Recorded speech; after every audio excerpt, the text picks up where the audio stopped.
ರಂ ವಂದೇ ವಾಲ್ಮೀಕಿ ಕೋಕಿಲಂ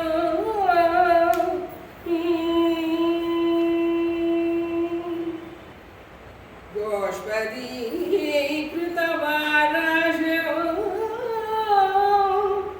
ಮಶಕೀಕೃತ ರಾಕ್ಷಸೋ ರಾಮಾಯಣ ಮಹಾಮಾಲಾರತ್ನಂ ವಂದೇ ಅನಿಲಾತ್ಮಜಂ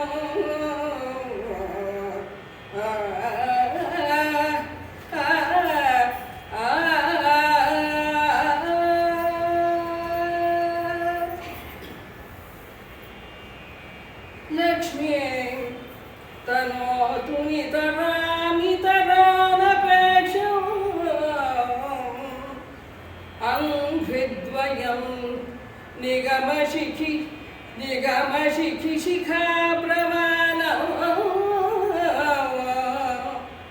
ಅಂಘ್ರಿದ್ವಯಂ ನಿಗಮಶಾಖಿ ಶಿಖಾ ಪ್ರಮಾಣಂ ಹೈರಂಬಂ ಅಂಬುರುಹರಂಬರ ಚೌರ್ಯನಿಘ್ನಂ ವಿಘ್ನಾದ್ರಿಭೇದ ಶತಘಾನ ಧುರಂಧರೋ ನಹ ವಿಘ್ನಾದ್ರಿಭೇದ ಶತಘಾನ ಧುರಂಧರೋ ಹೈರಂಬಂ ಅಂಘ್ರಿದ್ವಯಂ ನಃ ನಿತರಾಂ ಲಕ್ಷ್ಮೀಂ ತನೋತು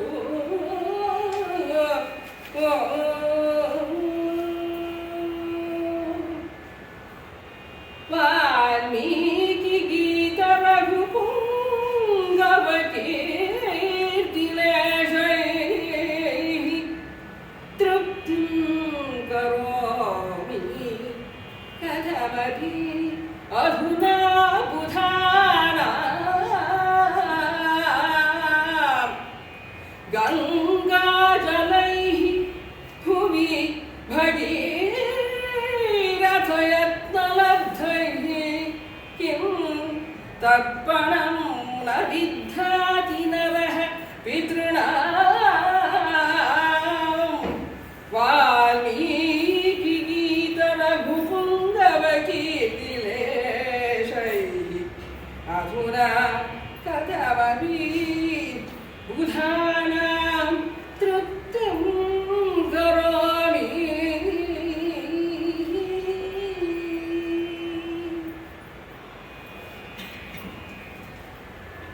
ಗುರವೇ ಸರ್ವಲೋಕಾನಾಂ ವಿಷಜೇ ಭವರೋಗಿಣಾಂ ನಿಧಯೇ ಸರ್ವವಿದ್ಯಾನಾಂ ದಕ್ಷಿಣಾಮೂರ್ತಯೇ ನಮಃ.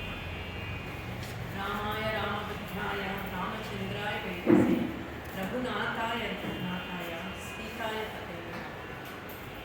ಯತ್ರ ಯತ್ರ ರಘುನಂತ ಕೀರ್ತನಂ ತತ್ರ ತತ್ರ ಕೃತಮಸ್ತಕಾಂಜಲಿಂ ಬಾಷ್ಪವಾರಿ ಪರಿಪೂರ್ಣಲೋಚನಂ ಮಾರುತಿಂ ನಮತ ರಾಕ್ಷಸಂ. ಓಂ ಆಂಜನೇಯಾಯ ವಿದ್ಮಹೇ ವಾಯುಪುತ್ರಾಯ ಧೀಮಹಿ ತನ್ನೋ ಹನುಮತ್ ಪ್ರಚೋದಯಾತ್. ಎಲ್ಲರಿಗೂ ನಮಸ್ಕಾರ. ಇವತ್ತು ಬೆಳಗ್ಗೆ ನಾವೆಲ್ಲರೂ ಟಿ ವಿ ನೋಡಿದ್ದೀವಿ. ಆ ರಾಮನೆಲ್ಲ ನಾವು ಪೂರ್ತಿನ ನಮ್ಮ ಮನಸ್ಸಲ್ಲಿ ಎಲ್ಲ ತುಂಬ್ಕೊಂಡ್ಬಿಟ್ಟಿದ್ದೀವಿ. ಮಾತೇ ಹೊರಡೋಕ್ಕಾಗಲ್ಲ, ಆ ಥರ ಆಗೋದು. ನಿಜವಾಗ್ಲೂ ನರೇಂದ್ರ ಮೋದಿ ನೋಡ್ತಾ ಇದ್ರೆ ಅವ್ರ ಮಾತು ಅದು ಹೇಗೆ ಹೊರಟು ಬರ್ತಾ ಇದೆ, ದೇವರೇ ರಾಮನೇ ಮಾತಾಡ್ತಾ ಇದ್ದಾನೇನೋ ಅನ್ನೋ ಥರ ಇತ್ತು. ಅಂದರೆ ಎಷ್ಟು ಮನಸ್ಸು ಪೂರ್ತಿ ಅವರು 11 ದಿನದಿಂದ ಉಪವಾಸ ಮಾಡಿಕೊಂಡು ಇವತ್ತು ಮಾಡಿದ್ದು ನೋಡಿದ್ರೆ ನನಗನ್ನಿಸ್ತಾಯಿತ್ತು, ನಾನು ಇವತ್ತು ಸಾಯಂಕಾಲ ಹೇಗೆ ಮಾತಾಡಲಿ ಅಂತ. ನನಗೆ ಇವಾಗ ಥರ ಮನಸ್ಸಲ್ಲೆಲ್ಲ ರಾಮನೇ ಇದ್ದಾನೆ, ಕಣ್ಮುಂದೆ ಆ ರಾಮನ ಮೂರ್ತಿನೇ ಬರ್ತಾರೆ. ಅಂದರೂ ನೀವೆಲ್ಲನೂ ವೇಳೆ ಮಾಡ್ಕೊಂಡು ನೀವು ಬಂದಿದ್ದೀರಿ, ಅದಕ್ಕೆ ತುಂಬ ಕೃತಜ್ಞರಾಗಿದ್ದೀವಿ ನಾವು. ಈ ಪ್ರಾರ್ಥನೆ ಶ್ಲೋಕಗಳು ಬೋಚ ರಾಜನ ಚಂಪು ಕಾವ್ಯ, ಚಂಪು ರಾಮಾಯಣ ಅಂತ ಅದರಿಂದ ತಗೊಂಡಿರೋದು. ಈ ಕಾವ್ಯ ಒಂದು ವಾಚನದ ಒಂದು ಅವಕಾಶ ಮಾಡಿಕೊಟ್ಟಿದ್ದಕ್ಕೆ ವಾಗ್ದೇವಿ ಗಮಕಗಳ ಪ್ರತಿಷ್ಠಾನದ ಶ್ರೀಮತಿ ಚಂದ್ರಶೇಖರ್ ಅವರಿಗೆ, ಅಧ್ಯಕ್ಷರಾದ ಪುತ್ತೂರಾಯ ಅವರಿಗೆ, ಈ ದೇವಸ್ಥಾನದ ನಾಗರಾಜ ಬೇರೆ ಕಾರ್ಯ ಸಮಿತಿಯವರಿಗೆ ನಮ್ಮ ಕೃತಜ್ಞತೆಗಳು. ಈ ಸುಂದರಕಾಂಡ ಇವತ್ತು ಓದಬೇಕು ಅಂತ ಹೇಗೆ ಪ್ರೇರಣೆ ಬಂತೋ ಗೊತ್ತಿಲ್ಲ ಇವ್ರಿಗೆ, ಶ್ರೀಮತಿಯವರಿಗೆ. ಹೌದಾ? ಏಕೆಂದ್ರೆ ಸುಂದರ ಅನ್ನೋ ಪದಗೆ ಎಷ್ಟು ಒಳ್ಳೆ ಅರ್ಥ ಇದೆ ಅಂತ ನಿಮ್ಗೆಲ್ಲ ಗೊತ್ತಿರ್ಬೋದು, ಎಷ್ಟೋ ಸರಿ ಕೇಳಿದ್ದೀರಿ. ಬಟ್ ಒಂದು ಸುಂದರ ಆ ಪದದ ಸಂಸ್ಕೃತದ ಅರ್ಥ ಕೆಲವರಿಗೆ ಗೊತ್ತಿದ್ದರೆ ನಾನು ಹೇಳೋದ್ರಿಂದ ಏನಾದ್ರು ಗೊತ್ತಾಗ್ಬೋದು. ಸುಂದರ ಅನ್ನೋದಕ್ಕೆ ತುಂಬ ಚೆನ್ನಾಗಿರೋದು ಅಂತ ನಾವು ಅನ್ಕೋತೀವಿ. ಅಂದರೆ ಸೃಷ್ಟು ಒಂದು ಧಾತು ಅಂತ, ಸಂಸ್ಕೃತದಲ್ಲಿ ಧಾತುಗಳ ಒಂದು ಸಮೂಹ ಇದೆ, ಒಂದು 2000 ಧಾತುಗಳಿದೆ. ಅದರಿಂದ ಎಲ್ಲ ಶಬ್ದಗಳು ಪದಗಳು ಉತ್ಪತ್ತಿ ಆಗತ್ತೆ ಅಂತ. ಸುಂದರ ಅನ್ನೋದು ಒಂದು ಧಾತು ಅಂತ, ಅಂದರೆ ಕ್ಲೇದನೆ, ಅಂದರೆ ಮನಸ್ಸನ್ನು ಆರ್ದ್ರೀಗೊಳಿಸುವುದು, ಮೆತ್ತಗಾಗಿಸುವುದು ಅನ್ನೋ ಒಂದು ಅರ್ಥನ ಅದು ಕೊಡುತ್ತೆ.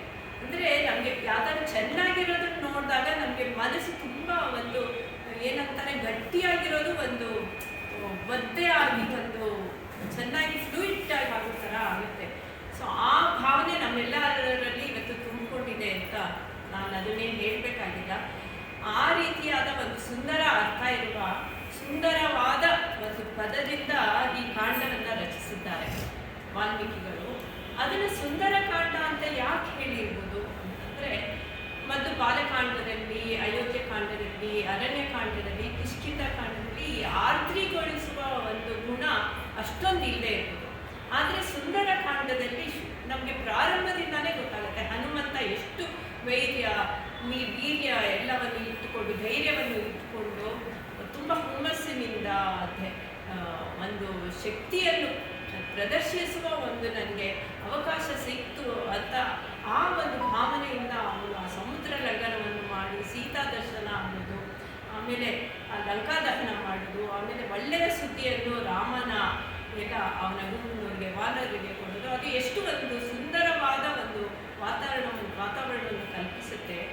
ಆ ದೃಷ್ಟಿಯಿಂದ ವಾಲ್ಮೀಕಿಗಳು ಇದನ್ನ ಸುಂದರ ಅಂತ ಹೇಳಿರ್ಬೋದು ಅಂತ ಒಂದು ಎಲ್ಲರದ್ದು ಒಂದು ಅಭಿಪ್ರಾಯ, ವಿದ್ವಾಂಸರ ಅಭಿಪ್ರಾಯ. ಇನ್ನು ಏನೇನೋ ಹೇಳ್ತಾರೆ, ಸುಂದರ ಅಂದರೆ ಸುಂದರ ಪರ್ವತ ಅಂತ ಒಂದು ಆ ತ್ರಿಕೂಟದಲ್ಲಿ ಮೇಲೆ ಇರುವಂಥ ಪರ್ವತಕ್ಕೆ ಸುಂದರ ಅಂತ ಹೇಳ್ತಾ ಇದ್ದಾರೆ ಅಂತ ಹೇಳ್ತಾರೆ. ಅಂದರೆ ಈ ಅರ್ಥ, ಅಂದರೆ ಸಂಸ್ಕೃತ ಮೂಲದ ಅರ್ಥ ತುಂಬ ಚೆನ್ನಾಗಿದೆ, ಅದು ಇದಕ್ಕೆ ತುಂಬ ಚೆನ್ನಾಗಿ ಹೊಂದ್ಕೊಳ್ಳುತ್ತೆ ಅಂತ ನಾನು ಅನ್ಕೊಳ್ತೀನಿ. ಈಗ ಭೋಜ ಕವಿಯ ಬಗ್ಗೆ ಬಂದರೆ, ಭೋಜ ಕವಿ ಸುಮಾರು 11ನೇ ಶತಮಾನದಲ್ಲಿ ಇದ್ದಿದ್ದ ಒಬ್ಬ ಸಂಸ್ಕೃತ ವಿದ್ವಾಂಸ ಕವಿ. ಆಮೇಲೆ ಅವನು ವ್ಯಾಕರಣ ಪಂಡಿತನೂ ಆಗಿದ್ದ, ಆಮೇಲೆ ಕಾವ್ಯಶಾಸ್ತ್ರದಲ್ಲಿ ತುಂಬ ಪಂಡಿತನಾಗಿದ್ದ, ಆಮೇಲೆ ವಾಸ್ತುಶಿಲ್ಪವನ್ನು ತುಂಬ ಚೆನ್ನಾಗಿ ತಿಳ್ಕೊಂಡಿದ್ದ, ಆಮೇಲೆ ಯುದ್ಧಗಳೆಲ್ಲ ಅವನು ರಾಜ ಆಗಿದ್ದ. ಮಧ್ಯಪ್ರದೇಶ ಅಂತ ನಾವು ಇವಾಗ ಏನು ಹೇಳ್ತೀವೋ ಅದಕ್ಕೆ ರಾಜ ಆಗಿದ್ದ. ಅಂಥ ಉನ್ನತ ಒಂದು ಕಾರ್ಯದಲ್ಲಿ ಇದ್ರೂ ಅವನು ಈ ಲಲಿತ ಕಲೆಗಳಲ್ಲಿ, ಬೇರೆ ಶಾಸ್ತ್ರಗಳಲ್ಲಿ, ಅಶ್ವಶಾಸ್ತ್ರ, ಗಜಶಾಸ್ತ್ರ ಎಲ್ಲವನ್ನು ತಿಳಿದವನಾಗಿದ್ದ. ಆಮೇಲೆ ಸಾಹಿತ್ಯದ ವಿಷಯವಾಗಿ ಶೃಂಗಾರ ಪ್ರಕಾಶ ಅಂತ ಒಂದು ನಾಗಲಕ್ಷ್ಮಿ ಅವರಿಗೆ ಗೊತ್ತಿರುತ್ತೆ, ಅದನ್ನು ರಚನೆ ಮಾಡಿದ್ದಾನೆ. ವ್ಯಾಕರಣ ಬಗ್ಗೆ ಸರಸ್ವತಿ ಕಂಠಾಭರಣ ಅಂತ ಅದೆಲ್ಲ ತುಂಬ ಉತ್ತಮ ದರ್ಜೆಯ ಕೃತಿಗಳನ್ನು ಮಾಡಿದ್ದಾನೆ. ಅಂದರೆ ಎಲ್ಲವೂ ಸಂಸ್ಕೃತದಲ್ಲಿದೆ, ಕೆಲವು ಪ್ರಾಕೃತ ಭಾಷೆನಲ್ಲೂ ಇದೆ. ಇಷ್ಟು ಭೋಜನ ಬಗ್ಗೆ ಹೇಳ್ಬೋದು. ಆಮೇಲೆ ಇವಾಗಲೂ ನಾವು ಭೂಪಾಲ್ ಹೋದರೆ, ಭೂಪಾಲ್ ಸುಮಾರು ಜನ ನೋಡಿರ್ಬೋದು, ಅಲ್ಲಿ ಭೂಪಾಲ್ನಲ್ಲಿ ಒಂದು ದೊಡ್ಡ ಸರೋವರ ಇದೆ, ಅದು ಭೋಜ ಸರೋವರ ಅಂತಾನೆ ಹೇಳ್ತಾರೆ ಅನ್ಸುತ್ತೆ. ಅದು ಅವನು ಆಗಿನ ಕಾಲದಲ್ಲಿ ಅಂದರೆ ಸುಮಾರು 1,000 ವರ್ಷದ ಹಿಂದೆ ಮಾಡಿದ್ದು ಸರೋವರ. ಈಗಲೂ ಅಷ್ಟು ದೊಡ್ಡ ಭೂಪಾಲ್, ಅದು ರಾಜಧಾನಿ ಮಧ್ಯಪ್ರದೇಶಕ್ಕೆ, ಅದಕ್ಕೆ ಅಷ್ಟಕ್ಕೂ ನೀರು ಅಲ್ಲಿಂದಲೇ ಬರುತ್ತೆ. ಅಂಥ ಮುಂದಾಲೋಚನೆ ಇದ್ದ ಒಂದು ವ್ಯಕ್ತಿಯವರು. ಅಂಥ ಭೋಜ ಈ ಚಂಪು ರಾಮಾಯಣ ಎಂದು ಕಾವ್ಯವನ್ನು ರಚಿಸಿದ್ದಾನೆ. ಆಮೇಲೆ ಇದ್ರದ್ದು ಒಂದು ವೈಶಿಷ್ಟ್ಯ ಏನು ಅಂದರೆ, ಇದರಲ್ಲಿ ಬರೀ 5 ಕಾಂಡಗಳಿವೆ, ಯುದ್ಧಕಾಂಡ ಬರೆದಿಲ್ಲ. ಅದಕ್ಕೂ ಒಂದು ಕಾರಣ ಇದೆ. ಏಕೆಂದರೆ ನಮಗೆ ಇವಾಗ ಅದೇ ಬಾಬ್ರಿ ಮಸ್ಜಿದ್ ಅಂತ ನಾವು ಜ್ಞಾಪಿಸ್ಕೊಳ್ಳೋದು ಬೇಡ ಇನ್ಮೇಲೆ. ಅಂದರೆ ಮುಸ್ಲಿಮ್ಸ್ ಏನು ಮಾಡಿದ್ರು, ನಮ್ಗೆ ಅಂದರೆ ಪರಕೀಯರು ಬಂದಾಗ ಎಷ್ಟೊಂದು ದೇವಾಲಯಗಳನ್ನೆಲ್ಲ ನಾಶ ಮಾಡಿದ್ರು, ಎಷ್ಟು ರಾಜಗಳೆಲ್ಲ ಸೋಲಿಸಿ ಅವ್ರನ್ನ ತಮ್ಮ ವಶದಲ್ಲಿ ತಗೊಂಡ್ರು. ಇವನ ಮೇಲೂ ಬಂದಂತೆ ಗಜ್ನಿ ಬರ್ತಾ ಇದ್ದಾನೆ ಅಂತ ಗೊತ್ತಾಯ್ತು. ಅದಕ್ಕೆ ಭೋಜ ಒಂದಿನ ಬೆಳಗ್ಗೆ ಕೂತ್ಕೊಂಡರು, ರಾತ್ರಿ ಎಲ್ಲ ಬರುತ್ತಂತೆ ರಾಮಾಯಣನ ಚೆಂಪು ಶೈಲಿಯಲ್ಲಿ ಬರೆದು ಬೆಳಗ್ಗೆ 7 ಸುಂದರಕಾಂಡ ಮುಗಿದಿತ್ತು. ಮುಗೀತು. ಆಮೇಲೆ ಅವರು ಬಂದರು, ವೈರಿಗಳು ಬಂದರು, ಇವನನ್ನ ವಶ ಮಾಡಿಕೊಂಡ್ರು. ಅದಕ್ಕೆ ಅವನು ಯುದ್ಧಕಾಂಡ ಬರೋದಿಲ್ಲ ಅಂತ ಹೇಳ್ತಾರೆ. ಅಂದರೆ ತುಂಬ ಉತ್ತಮ ರೀತಿಯ ಕಾವ್ಯ. ಶ್ರೀಮತಿ ಅವ್ರು ಹೇಳಿದಾಗ ನಾನು ಯೋಚನೆ ಮಾಡಿದೆ, ಸಂಸ್ಕೃತ ಕಾವ್ಯ ಅದು ವಾಲ್ಮೀಕಿ ರಾಮಾಯಣ ಎಲ್ಲರಿಗೂ ಮುಟ್ಟೋದು ಸುಲಭ, ಅದು ಅನುಷ್ಠುಪ್ ಛಂದಸ್ಸಲ್ಲಿ ಬರುತ್ತೆ. ಅದನ್ನು ಹೇಳಿದ್ರೆ ಈ ಕಾವ್ಯದ ಬಗ್ಗೆ ಆದಷ್ಟು ಜನಕ್ಕೆ ಗೊತ್ತಾಗಲಿ. ಯಾಕಂದರೆ ನಾನು ಈಗ 10 ವರ್ಷದಿಂದ ಈ ಇದರಲ್ಲೂ ನಾನು ಯೂನಿವರ್ಸಿಟಿಗೆ ಹೋಗಿ BA ಮಾಡಿದೆ. ಆವಾಗ ನಮಗೆ 2ನೇ ವರ್ಷ BAನಲ್ಲಿ ಇದನ್ನು ಪಾಠ ಮಾಡಿದ್ದು, ತುಂಬ ಚೆನ್ನಾಗಿ ಪಾಠ ಮಾಡಿದ್ದು. ಅದನ್ನು ಗಮಕದ ರೀತಿಯಲ್ಲಿ ಹೇಳೋದು ಇವ್ರಿಗಂತೂ ಕಷ್ಟ ಆಗ್ತಾ ಇರ್ಬೋದು, ಅಂದರೂ ಅವರು ತುಂಬ ಆ ಚಾಲೆಂಜನ್ನ ತಗೊಂಡಿದ್ದಾರೆ. ಅಂದರೆ ಅವ್ರಿಗೂ ಅಭ್ಯಾಸ ಇದೆ ಅಂತೆ ಚಂಪು ಕಾವ್ಯದಲ್ಲಿ. ಅಂದರೆ ಭೋಜಂತೂ ಒಂದು ಸ್ವಲ್ಪ ಸಂಸ್ಕೃತ ಕ್ಲಿಷ್ಟವಾಗಿದೆ, ಅಂದ್ರೂ ಅವರು ನಿಭಾಯಿಸ್ತಾ ಇದ್ದಾರೆ. ಆಮೇಲೆ ಅವರು ಬರೀ ಒಂದು ಅನುಷ್ಠುಪ್ ಛಂದಸ್ಸನ್ನು ಬರೆದಿಲ್ಲ, ಬೇಕಾದಷ್ಟು ಕಷ್ಟವಾದ ಛಂದಸ್ಸಿದೆ. ಗದ್ಯದಲ್ಲೂ ಅಷ್ಟೇ ಶಬ್ದಾಲಂಕಾರಗಳು, ಅರ್ಥಾಲಂಕಾರಗಳು ಏನು ಪುಂಖಾನುಪುಂಖವಾಗಿ ಬರುತ್ತೆ. ಒಂದು ಗದ್ಯದ ಒಂದು ವಾಕ್ಯ ಅಂದರೆ ಒಂದು 10 ಲೈನ್ ಇರುತ್ತೆ. ಅಂಥ ಪ್ರೌಢವಾದ ಕಾವ್ಯ ಅದನ್ನು ಇವತ್ತು ನಿಮ್ಮ ಮುಂದೆ ಪ್ರಸ್ತುತಪಡಿಸ್ತಾ ಇದ್ದೀವಿ. ಸುಂದರಕಾಂಡದ ಮೊದಲನೇ ಭಾಗ ಸಮುದ್ರೋಲ್ಲಂಘನ, ಆ ಪ್ರಕರಣವನ್ನು ನಮಗೆ ಕೊಟ್ಟಿದ್ದಾರೆ. ನಮಗೆ ಆದಷ್ಟು ನಮ್ಮ ಮಟ್ಟಿಗೆ ನಮ್ಮ ಕಲೆಯ ಒಂದು ಏನಿವತ್ತು ನಮ್ಮ ಸೇವೆ ಅಂತಲೇ ಅನ್ಕೋಬೋದು. ಇವನಿಗೆ ರಾಮನಿಗೆ ಇವತ್ತು ರಾಮನೆಲ್ಲ ಇದ್ದಾನೆ, ಅವನಿಗೆ ನಮ್ಮ ಸೇವಾ ರೂಪದಲ್ಲಿ ಇದನ್ನು ಅರ್ಪಿಸ್ತಾ ಇದ್ದೀವಿ. ಹಾಗೆ ಹನುಮಂತ ರಾಮ ಎಲ್ಲಿ ಇರ್ತಾನೋ, ರಾಮನ ಕೀರ್ತನೆ ಎಲ್ಲಿರುತ್ತೋ ಅಲ್ಲಿ ಹನುಮಂತ ಇದ್ದೇ ಇರ್ತಾನಂತೆ. ಇದನ್ನು ನಮ್ಮ ಜೊತೆ ಹನುಮಂತ ಇದ್ದಾನೆ.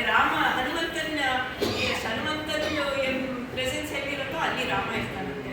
ಸೊ ರಾಮ ಹನುಮಂತ ಎಲ್ಲರೂ ಇಲ್ಲೇ ನಮ್ಮ ಮುಂದೆ ಇದ್ದಾರೆ. ನಿಮ್ಮಗಳ ಒಂದು ವೇಷ ಅಂದರೆ ಕಟ್ಕೊಂಡು ಬಂದಿದ್ದಾರೆ ಅಂತ ಅಂದ್ಕೊಂಡು ಆ ಒಂದು ಭಾವನೆಯಿಂದ ನಮ್ಮ ಸೇವೆಯನ್ನು ಸಲ್ಲಿಸ್ತಾ ಇದ್ದೀವಿ.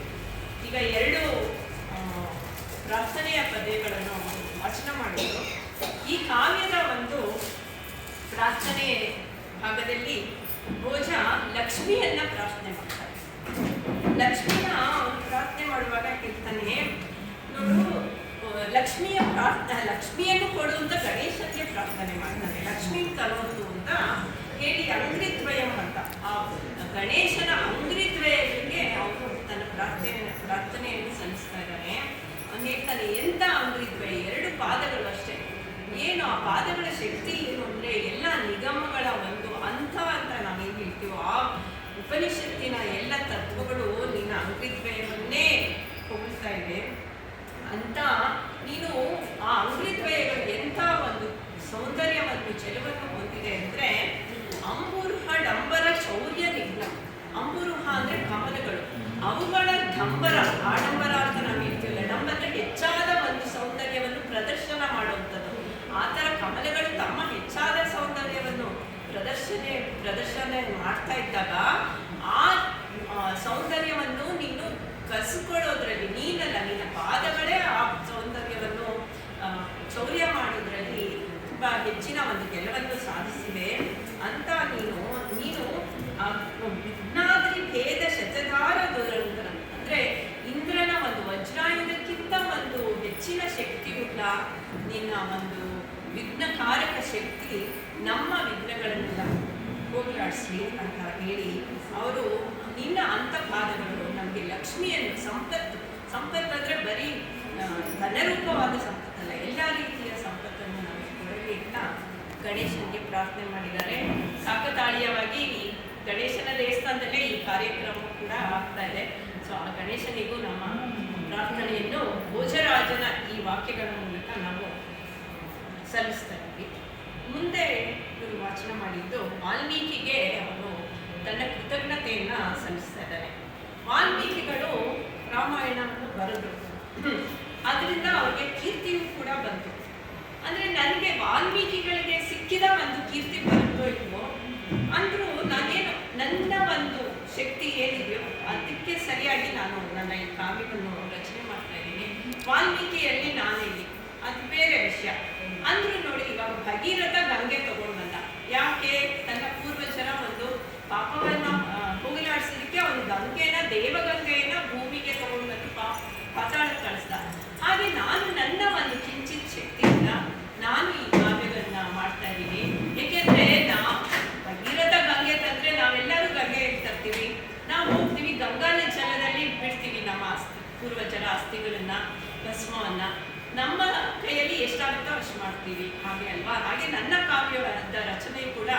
ಆ ರೀತಿಯಲ್ಲೇ ಒಂದು ತುಂಬ ನನ್ನ ಶಕ್ತಿ ಮೀರಿದ ಒಂದು ಪ್ರಯತ್ನದಿಂದ ಏನಾಗುತ್ತೋ ಅದನ್ನು ನೀನು ಸ್ವೀಕರಿಸಿ ಅಂತ ಹೇಳಿ ಅದು ಮುಂದೆ ಸಮುದ್ರೋಲ್ಲಂಘನದ ಒಂದು ಪ್ರಕರಣವನ್ನು ಪ್ರಾರಂಭಿಸಿ.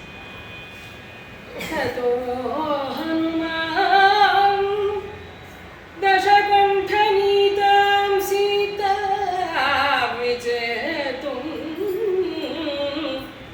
ಪಥಿಚಾರಣಾನಾಂ ಮಹೇಂದ್ರಶೈಲಸ್ಯ ಖಗೇಂದ್ರವೇಗಃ ಉದಸ್ಥಾತ್ ಪ್ರಥಮಾನವೇಗಃ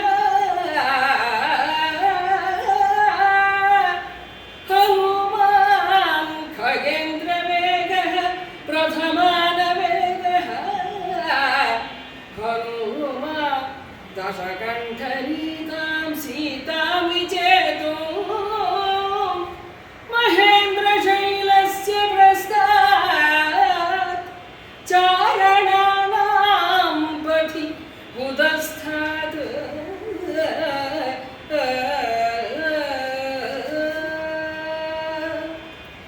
ತದಾನೀಮುದನ್ವದುಲ್ಲಂಘನ ದೃಢತರಹಿತ ಚರಣ ನಿಷ್ಪೀಡನೋ ಸೋಢುಮಕ್ಷಮಃ ಕ್ಷ್ಮಾಭೃತೇಶಃ ನಿಶ್ಯೇಷ ನಿಸ್ಸರ ನಿರ್ಜರೌ ಹೃದಯ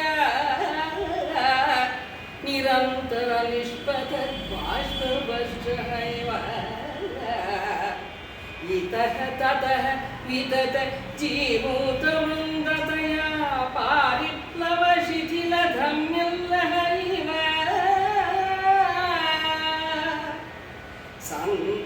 ಸಂತ್ರಸ್ಯಮಾನ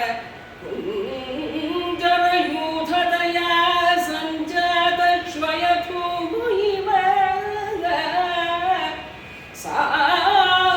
ಸಾಧ್ವಸಧಾವಮಾನ ಹರಿಣಗಣ ಚರಣ ಖರತರ ಕುರಕೋಟಿ ಪಾಟನೋದ್ಭೂತ ಧಾತು ಧೂಲಿ ಪಾಲಿ ಪಾಟಲಿತ ವಿಕಟ ಕಟಕತಯಾಕ್ಷರಿತ ಶೋಣಿತ ಇವ ತತ್ಕ್ಷಣ ಪ್ರಬುದ್ಧ ಕಂಠೀರವ ಮುಖರಿತ ಕಂತರತಯಾ ಕೃತಾಕ್ರಂತ ಇವ ಪರಿಸರ ಗಹ್ವರ ನಿಬಿರಿ ಸರಿಸೃತಃ ಸರೀಸೃಪತಯಾ ನಿರ್ಗಲಿತಂತ್ರಮಾಲಹ ಇವ ಭೂರ್ಣಮಾನ ತರುವಿಜಪಕೋಟಿತಾಡಿತ ಜಲದ ವೃಂದಸ್ಯಂದಿತ ಸೀಕರ ನಿಕರ ಕೋರಕಿತಾಗಾರತಯಾ ಸಮೂಪಜಾತ ಸ್ವೇದಃ ಇವ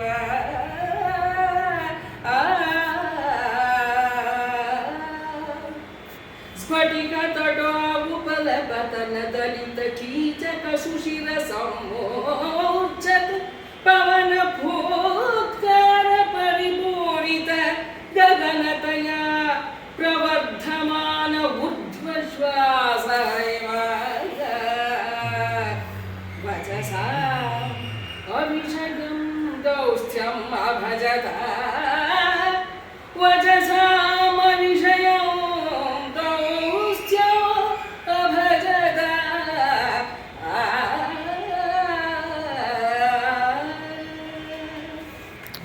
ಇಷ್ಟೊತ್ತು ಅವರು ತದಾನಿಯಿಂದ ಶುರು ಮಾಡಿ ಇದುವರೆಗೂ ಓದಿದ್ದು ಗದ್ಯಭಾಗ ಗದ್ಯಭಾಗನ ಅಷ್ಟು ಚೆನ್ನಾಗಿ ಕಾವ್ಯಮಯವಾಗಿ ಓದಿದ್ದಾರೆ, ರಾಗವಾಗಿ ಹಾಡಿದ್ದಾರೆ.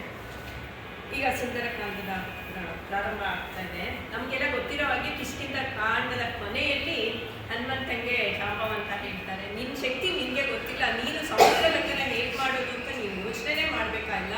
ನಿನ್ನಲ್ಲಿ ಅಣಿಮ ಗರಿಮ ಮಹಿಮ ಲಗಿಮ ಎಲ್ಲ ಶಕ್ತಿಗಳು ಇದೆ, ಅದನ್ನು ಉಪಯೋಗಿಸ್ಕೊಂಡು ನೀನು ಹೋಗ್ಬಿಟ್ಟು ಬಾ, ವಾನರ ಸೇನೆ ಆಮೇಲೆ ಬರುತ್ತೆ ಅಂತೆಲ್ಲ ಶಕ್ತಿ ಅವನ ಶಕ್ತಿಯ ಒಂದು ಅರಿವನ್ನು ಅವನಿಗೆ ಉಂಟು ಮಾಡ್ತಾರೆ. ಆಮೇಲೆ ಆ ದಕ್ಷಿಣ ಭಾಗಕ್ಕೆ ಹೋಗಬೇಕು ಅಂತ ಹೇಳಿರ್ತಾರೆ ಸಂಪಾತಿ. ಆ ಕಥೆ ಎಲ್ಲ ನಮ್ಗೆ ಗೊತ್ತು. ಸೊ ಸಂಪಾತಿ ಮಾತಿನ ಒಂದು ಪ್ರಭಾವದಿಂದ ದಕ್ಷಿಣದಲ್ಲಿ ಮಹೇಂದ್ರ ಪರ್ವತದಿಂದ ಹೋಗಪ್ಪ ನೀನು ಲಂಕೆ ಸಿಗತ್ತೆ ಅಂತ ಜಾಂಬವಂತ ಹೇಳ್ತಾನೆ. ಸರಿ ಬರ್ತಾನೆ ಹನುಮಂತ. ಹನುಮಂತ ಮಹೇಂದ್ರ ಪರ್ವತದ ಹತ್ರ ಬಂದು ಅದನ್ನ ಅವನು ಹತ್ತಕ್ಕೆ ಮುಂಚೆ ಅವನು ಅಗಾಧವಾದ ಒಂದು ಸ್ವರೂಪವನ್ನು ತಗೊಳ್ತಾನೆ.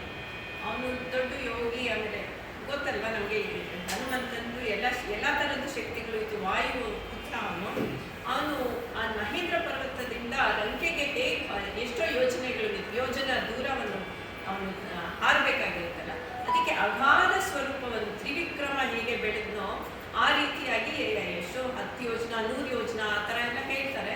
ಹಾಗೆ ಅಷ್ಟು ಅಗಾಧವಾಗಿ ಅವನು ತನ್ನ ಮೈಯನ್ನು ಬೆಳೆಸ್ಕೊಂಡು ಮಹೇಂದ್ರ ಪರ್ವತದ ಮೇಲೆ ಹೋಗಿ ಹತ್ತಿ ನಿಂತ್ಕೊಳ್ತಾನೆ.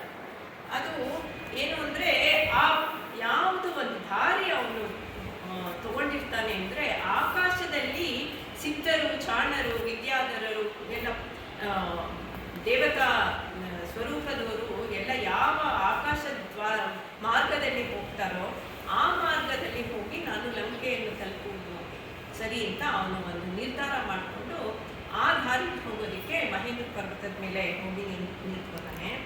ಅಂದರೆ ಅವನ ವೇಗ ಹೇಗಿತ್ತು ಅಂದರೆ ಗರುಡನ ವೇಗ ಥರ ಇರ್ತದೆ. ಖಗೇಂದ್ರ ವೇಗ ಮಹೇಂದ್ರ ಶೈಲಸ್ಯ ಖಗೇಂದ್ರ ವೇಗ ಪ್ರಸ್ಥ, ಅದರ ಮೇಲೆ ಒಂದು ಪ್ರಸ್ಥದ ಭಾಗಕ್ಕೆ ಹೋಗಿ ಅವನು ತನ್ನ ವೇಗವನ್ನು ಹೆಚ್ಚು ಮಾಡ್ಕೊಳ್ತಾರಂತೆ. ಅಂದರೆ ನಮಗೆ ಗೊತ್ತಲ್ವ, ಓಡೋಕ್ಕೆ ಶುರು ಮಾಡಿದಾಗ ಏನು ಮಾಡ್ತಾರೆ, ಒಂದು ಪೊಸಿಷನ್ ತಗೋತಾರೆ, ಸ್ಲೋ ಆಗಿ ಶುರು ಮಾಡ್ಕೊಂಡು ಫಾಸ್ಟಾಗಿ ಹೋಗ್ತಾರೆ. ಅದು ಮೂಲ ರಾಮಾಯಣ ಓದಿರೋರಿಗೆ ನೀವೆಲ್ಲ ಓದಿರ್ಬೋದು. ಅದರಲ್ಲಿ ಕೊಡ್ತಾರೆ ವಾಲ್ಮೀಕಿಗಳು. ಅವನು ಮೈನ ಒಂಚೂರು ಸಂಕುಚಿತಗೊಳಿಸ್ಕೊಂಡಂತೆ, ಆಮೇಲೆ ಉಸಿರು ಹಿಡ್ಕೊಂಡಂತೆ, ಆಮೇಲೆ ಉಸಿರು ತಗೊಂಡು ಅವನು ಹೀ ಸ್ಟಾರ್ಟೆಡ್ ಫ್ಲೈಯಿಂಗ್, ಅಂದರೆ ಆಕಾಶದಲ್ಲಿ ಹಾರಕ್ಕೆ ಶುರು ಮಾಡಿದಾಗ. ಅದನ್ನು ತುಂಬ ಚೆನ್ನಾಗಿ ವಾಲ್ಮೀಕಿಗಳು ಹೇಳಿದ್ದಾರೆ. ಈ ಕವಿಗಳು ಏನು ಅಂದರೆ ಏನು ಮಾಡ್ತಾರೆ, ಇವಾಗ ಇರೋ ಒಂದು ವರ್ಣನೆ ಬಿಟ್ಟು ನಾವು ಬೇರೆ ಥರ ಯಾವುದನ್ನ ಹೇಗೆ ಯಾವುದು ವರ್ಣನೆನ ನಮ್ಮ ಒಂದು ಶಕ್ತಿಯಲ್ಲಿ ಮಾಡ್ಬೋದು, ಬೇರೆ ಬೇರೆ ಅಲಂಕಾರಗಳನ್ನು ಮಾಡ್ಬೋದು ಅಂತ ಅವ್ರು ಯಾವಾಗಲೂ ಆ ಚಿಂತನೆ ಮಾಡಿರ್ತಾರೆ.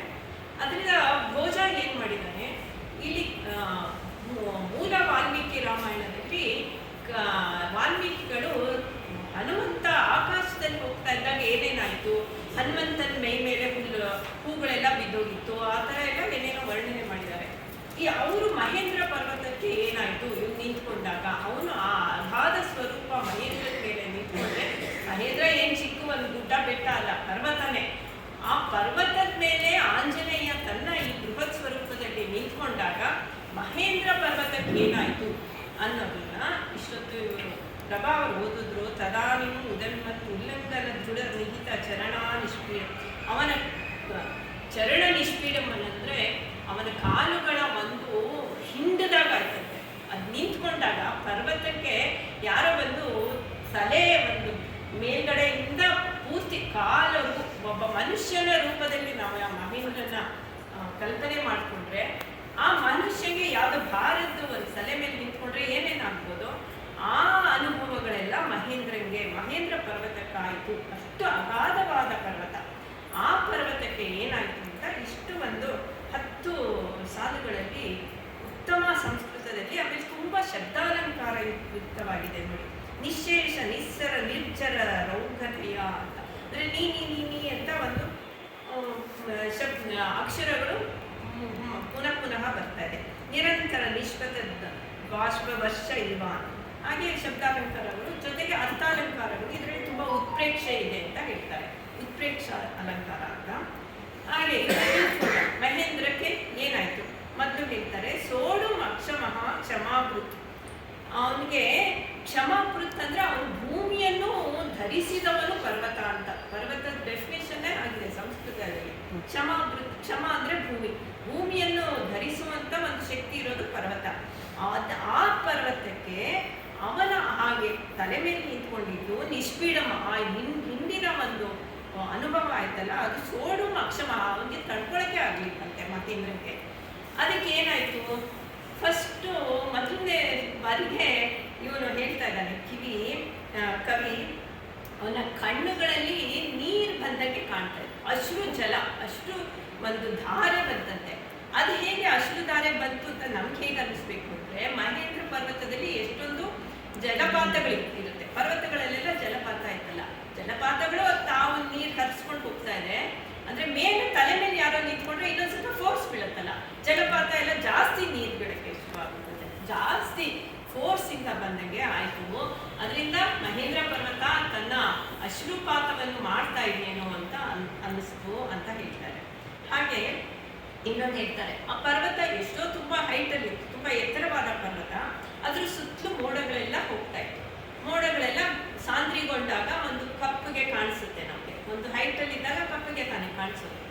ಅದೆಲ್ಲ ಒಟ್ಟಿಗೆ ಸಾಂದ್ರವಾಗಿ ಸಮೂಹವಾಗಿ ಇತ್ತು. ಅಲ್ಲಿ ಈ ಫೋರ್ಸ್ ಇದ್ದಾಗ ಅದೊಂದು ಸ್ವಲ್ಪ ಅಲ್ಲಾಡ್ತಂತೆ ಪರ್ವತ. ಆವಾಗ ಅದ್ರ ಅಲ್ಲಾಡಿದ್ದ ಒಂದು ಪ್ರಭಾವದಿಂದ ಸುತ್ತಲೂ ಇದ್ದು ಆ ಮೋಡಗಳ ಒಂದು ಸಾಂದ್ರತೆ ಇದ್ದಿದ್ದು ಬಿಡಿಯಾಗಿ ಕೊಟ್ಟಿರ್ತಂತೆ. ಅದು ಒಟ್ಟಿಗೆ ಇದ್ದಿದ್ದ ಮೋಡಗಳು ಪುಡಿಯಾಗಿ ದೂರ ಚೆಲ್ಲಾಗಿ ಪುಡಿಯಾಗಿ ಹೋದಂಗೆ ಆಯ್ತಂತೆ. ಅದು ಹೇಗಿತ್ತು ಅಂದ್ರೆ, ಮಹೇಂದ್ರ ಪರ್ವತಕ್ಕೆ ಏನಾದ್ರು ತಲೆ ಕೂದಲಿದ್ರೆ ಆ ತಲೆ ಕೂದಲೆಲ್ಲ ಬಿಚ್ಕೊಂಡು ಹರಡ್ಕೊಂಡು ಬಿಡ್ತು. ಹಾಗಾಯ್ತು ಇವರು ತಲೆ ಮೇಲೆ ಮಹೇಂದ್ರ ಪರ್ವತದ ಒಂದು ಶಿರದ ಮೇಲೆ ಹೋದ್ಮೇಲೆ ಅಂತ ಹೇಳ್ತಾ ಇದ್ದಾರೆ. ನಿರಂತರ ನಿಷ್ಪಂದ ಬಾಷ್ಪರ್ಶ್ವ ಇತಸ್ತತೋ ವಿತತ ಜೀಮೂತ ಅಂದ್ರೆ ಮೋಡ ವೃಂದಗಳು ದೂರ ಹೋಗಿರೋದ್ರಿಂದ ಕೂದಲು ಎಲ್ಲ ಸುತ್ತಲೂ ಬಿಟ್ಕೊಂಡು ತುಂಬಾ ಒಂದು ಹರಡ್ಕೊಂಡಾಗೆ ಆಯ್ತು ಅಂತ ಹೇಳ್ತಾರೆ. ಆಮೇಲೆ ಇನ್ನೊಂದು, ಪರ್ವತಗಳಲ್ಲಿ ಎಷ್ಟೊಂದು ಗುಹೆಗಳಿರುತ್ತೆ ಅದನ್ನ ಹೇಳ್ತಾ ಇದ್ದಾರೆ. ಸಂತ್ರಸ್ಯಮಾನ ಕುಂಜರ ಯುಕ್ತತೆಯ ಸಂಜಾತ ಸ್ವಯತೂರಿವ ಅಂದ್ರೆ ಗುಹೆಗಳಿಗಿಂತ ಮುಂಚೆ ಇವಾಗ ಹೇಳ್ತಾ ಇದ್ದಾರೆ, ಅಲ್ಲಿ ಆನೆ